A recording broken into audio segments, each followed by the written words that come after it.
everybody. Welcome back to the Court of Random Opinion. My name is Neidigh. I have a quick update for you in the Justin Baldoni versus Blake Lively kind of universe, I guess. So this is a case involving the Publicist, Leslie Sloane, and Vision PR. The Publicist for Blake Lively. If you recall, they filed a motion to dismiss Justin Baldoni's complaint against them. And on Friday, Justin filed an opposition to that. Hang on. Or no, that was against the. Never mind. So Justin did though file an opposition to that, and then Sloane again came back explaining in support of like why she thinks it should be dismissed. And now since the judge has yet to rule on that dismissal, she is trying to stay discovery, which is basically like pausing the evidence gathering process. And we're gonna take a look at why. Don't worry, this is just a short update today. We're not doing anything too crazy, just 3 pages, but let's just take a look at why she thinks we should be pausing the discovery phase. You look so cute with your glasses. Thank you very much. I got a lot of pool water in my eyes this morning. I went to the gym to swim, and so my eyes are like really red. So I thought I better put them on today. Give me 1 sec. Hi from Scotland. Hi. What's going on in Scotland? Here we go. Hopefully you guys can read that. Let me see if I can try to zoom in a little bit more. Okay. Well, like I said, it's just a few pages, nothing too crazy. I'll give people like a couple more seconds to filter in here if they want to. But this just hit the docket. And like I said yesterday, guys, I'm expecting a lot more to hit the docket this week because there are responses that are due on Thursday the 20th. I think multiple responses are due. So we'll have to keep an eye out for those. So yeah. Hear me out. Thank you for the $2. I'm getting 2 cavities filled right now. Like at the dentist or somewhere else. You know what? Don't elaborate. All right, guys, let's move on. Dear Judge Lyman, we represent Leslie Sloane and Vision PR. Okay. We write to respectfully request that the court stay discovery as to the Sloane parties until the court resolves their pending motion to dismiss, which is now fully briefed. The parties conferred about this request in good faith. Ms. Lively, Mr. Reynolds, and the New York Times Company consent to this request. Wayfarer Studios, Justin Baldoni, Jamie Heath, etc. oppose, which is unsurprising. Courts have considerable discretion to stay discovery pending decision on a motion to dismiss upon a showing of good cause. In exercising that discretion, courts consider 1, the breadth of discovery sought, 2, any prejudice that would result, and 3, the strength of the motion. Here, each factor strongly supports a stay of discovery as to the Sloane parties. Let's remember, guys, the New York Times had also moved to stay discovery, and the judge did grant their request. That was a little bit ago now. So until the judge rules on the motion to dismiss with the Times as well, discovery is paused. So the Sloane and Vision PR parties here, it's not guaranteed that the judge is going to grant a stay of discovery, but we'll have to wait and see. Let's just keep reading for now. Okay. First, the discovery sought as to the Sloane parties is unduly burdensome. The Wayfarer parties served a striking 370 requests for production of documents and 18 interrogatories on the Sloane parties. That's awesome. Okay. Each document request seeks all documents and communications concerning a wide range of entities and individuals, as well as all of their employees, representatives, agents, subsidiaries, affiliates, accountants, attorneys, successors, predecessors in interest, mothers, and I'm just kidding, I didn't say that one. Predecessors in interest and anyone else acting or purporting to act on his behalf and anyone on whose behalf he is acting. That is, why don't you just send out like a census survey or something? God damn. I mean, go ahead, go on. I want to see all of it. Not that I will get to see all of it, but I'd like to think that I might. All right. Several of which have no discernible relevance to this case. The Wayfarer party's 391-paragraph complaint alone confirms how burdensome discovery in this case will be. Proceeding with such sweeping discovery will unnecessarily drain the Sloane party's resources.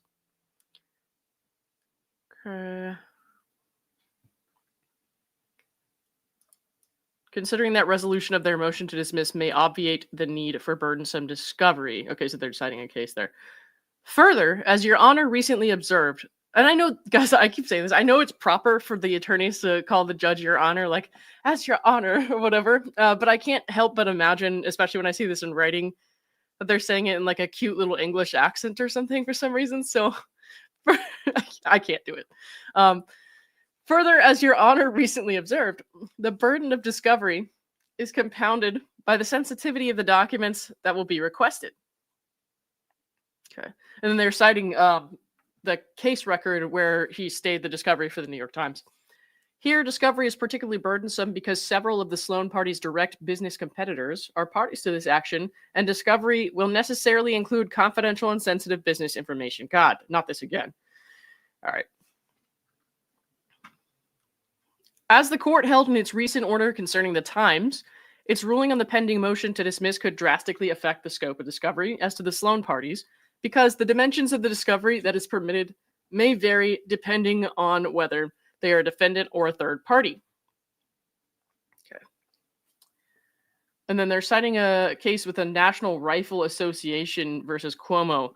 It says the sheer breadth of discovery against a party cannot be said to be comparable to the discovery that will be warranted should the motions to dismiss be granted. The Wayfarer parties should not receive the benefit of the less stringent standard for party discovery simply because they improperly named the Sloane parties in this action. Again with this bitch. I'm so tired of this excuse.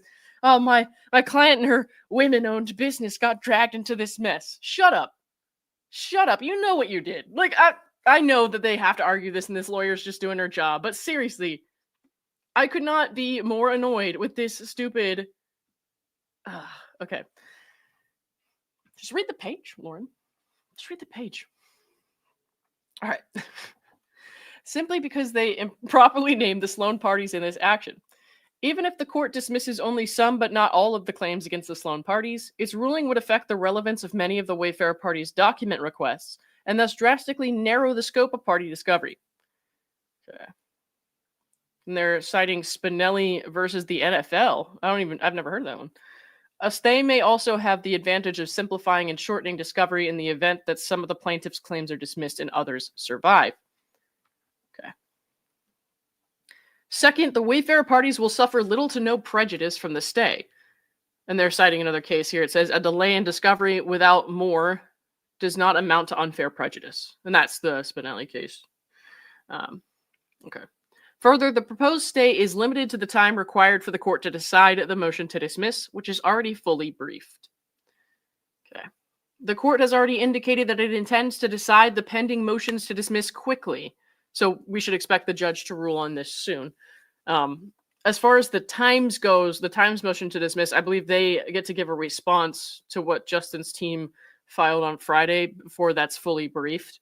But the Sloane parties have already given their response, so the judge should be deciding pretty soon on whether or not this case against Sloane and Vision PR, who are the woman-owned business who were unfairly dragged into this matter after they, only did a bunch of heinous things, but who cares? And the Sloane parties have made every effort to accelerate resolution, filing their motion to dismiss on February 20th, 2025. Okay. Additionally, the Sloane party's role in the overall dispute is small. Ms. Lively's amended complaint discloses that Ms. Sloane was not even aware of the sexual harassment as it happened. And the Wayfarer parties do not and cannot allege that Ms. Sloane was involved in the New York Times article that they claim is defamatory. Instead, the Wayfarer parties allege only that Ms. Sloane sent a sum total of 2 text messages that they incorrectly claim are defamatory. I think that's minimizing it quite a bit, but okay. The main parties in this dispute, Ms. Lively and the Wayfarer parties, will not be seeking stays and can proceed with discovery. So that's interesting. They're not going to try to stay discovery at all. P. Mahone, thanks, Lauren, for keeping us up to the minute. Oh, yeah, absolutely. Anytime. I don't know if it's a combo of lighting and your shirt, but your hair looks like it's been colored bluish purple and it looks great. So if you haven't colored it, do it. Dude, no, I I don't mess with my hair. I wash it with Wookiee Waves 2-in-1 Star Wars shampoo from CVS, and it looks how it looks. That's how I feel about my hair, dude. All right, anyways. Can proceed with discovery without burdening the Sloane parties.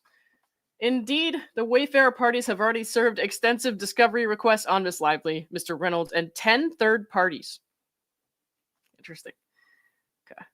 In the meantime, it is evident that the parties will be busy with document discovery from the other parties. Yeah, okay. Third, the Sloane parties respectfully submit that they have presented substantial grounds for dismissal and made a strong showing that they are likely to succeed on the merits of their motion to dismiss. Okay. The Wayfarer parties have conceded as much by declining to meaningfully defend the amended complaint as written, and instead writing that they intend to move for leave to amend their pleading. So what's wrong with that? I don't understand.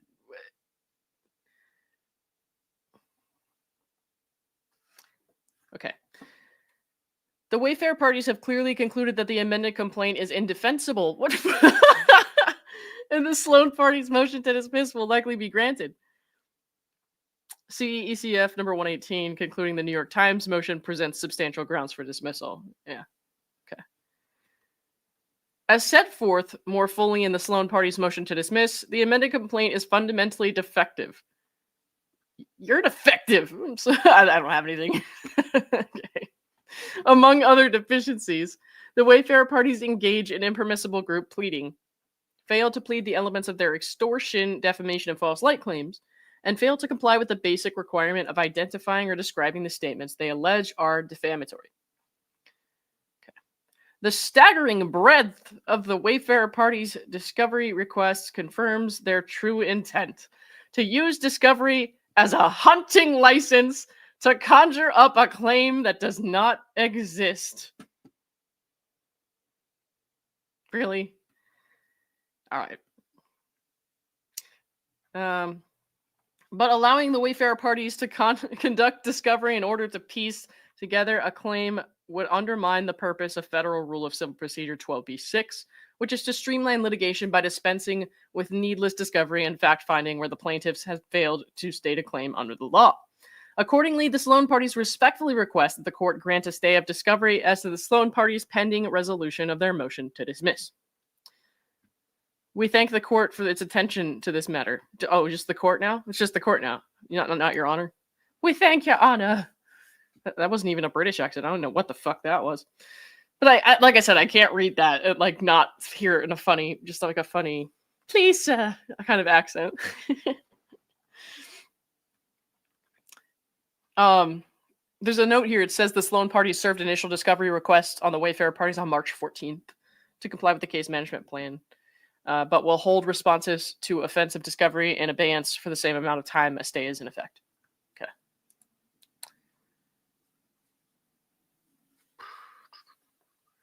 Did I miss anything good over here in the chat? Let me see. Big Les is defective. Don't talk about me like that. I'm pretty sure she's talking about Leslie Sloane. Could go either way, though.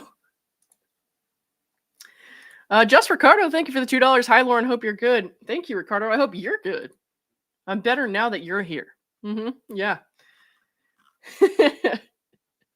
Why are they trying to get an extension of discovery if Lively parties started this whole thing? They should all have their ducks in a row at this time. So the Sloane parties and the Vision parties are separate from the Lively parties in this particular matter. So they're trying to get the judge to order a stay of discovery so they don't have to hand over everything or like come up with everything until they decide whether or not Sloane is going to be dismissed from the lawsuit.